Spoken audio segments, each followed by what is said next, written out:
മറ്റു വാർത്തകളിലേക്ക് ഏഴാം ദിനത്തിൽ ചാലിയാറിന്റെ തീരത്ത് നിന്ന് പരിശോധനയിൽ മൃതദേഹമൊന്നും കണ്ടെത്താനായില്ല. ഇരുട്ടുകുത്തി മുതൽ ചാത്തമുണ്ട വരെയുള്ള 5 കിലോമീറ്റർ പരിധിയിലായിരുന്നു ഇന്നത്തെ പരിശോധന. 9 വാർഡുകളിലായി നടന്ന പരിശോധനയിൽ സായുധ സേനയ്ക്ക് പുറമെ 200ഓളം പ്രദേശവാസികളും പങ്കെടുത്തു. ചാലിയാർ പുഴ കേന്ദ്രീകരിച്ച് ഇരുട്ടുകുത്തി മുതൽ പോത്തുകൽ പഞ്ചായത്ത് പരിധിയായ ചാത്തമുണ്ട വരെയുള്ള മേഖലകളിലാണ് രാവിലെ 8 മണിയോടെ പരിശോധന ആരംഭിച്ചത്.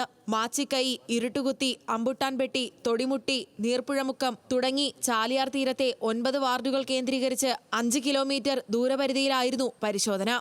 നമ്മൾ തെരച്ചിൽ നിർത്തുക എന്ന് ആരോടും പറഞ്ഞിട്ടില്ല, പറയുന്നുമില്ല. പക്ഷേ ഇന്നത്തെ ഇതിലോടുകൂടി നമ്മൾ കണ്ടെത്താവുന്ന പരമാവധി നോക്കിയിട്ടില്ല എന്ന് ഉറപ്പുവരുത്തുക എന്നുള്ളതാണ്. ഇനിയും എവിടെയെങ്കിലും കണ്ടെത്തുകയാണെങ്കിൽ ആ സമയത്ത് അത് വേണ്ട വിധത്തിൽ അതിനുള്ള സജ്ജീകരണങ്ങൾ ചെയ്തിട്ടുണ്ട്. അപ്പോൾ തന്നെ അത് എത്തിക്കേണ്ട ബോഡി വേണ്ട എന്തെങ്കിലും കണ്ടാൽ പോലീസ് സ്റ്റേഷനുമായിട്ട് ബന്ധപ്പെട്ട് അതിനുള്ള ക്രമീകരണങ്ങൾ ചെയ്യാൻ പറഞ്ഞിട്ടുണ്ട്. രാവിലെ മുതൽ നടത്തിയ തെരച്ചിലിൽ മൃതദേഹാവശിഷ്ടങ്ങൾ ഒന്നും കണ്ടെത്താൻ കഴിഞ്ഞില്ല. ചാലിയാറിലെ നീരൊഴുക്ക് കുറഞ്ഞതിനാൽ പുഴയുടെ തീരത്ത് കൂടുതൽ മൃതദേഹങ്ങൾ അടിഞ്ഞിട്ടുണ്ടെങ്കിൽ കണ്ടെത്താനാണ് തെരച്ചിൽ നടത്തിയത്. പോലീസ്, ജനപ്രതിനിധികൾ എന്നിവർക്ക് പുറമെ 200ലധികം പ്രദേശവാസികളും തെരച്ചിലിൽ പങ്കെടുത്തു.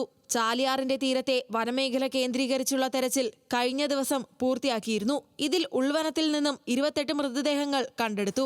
ഇതോടെ 7 ദിവസങ്ങളിലായി ചാലിയാർ മേഖലകളിൽ നടന്ന സംയുക്ത പരിശോധനകളിൽ കണ്ടെത്താനായത് 233 മൃതദേഹാവശിഷ്ടങ്ങളാണ്.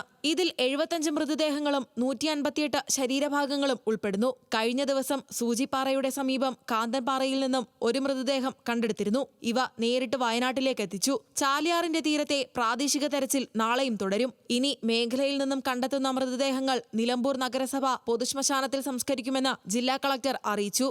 ന്യൂസ് മലയാളം, മലപ്പുറം.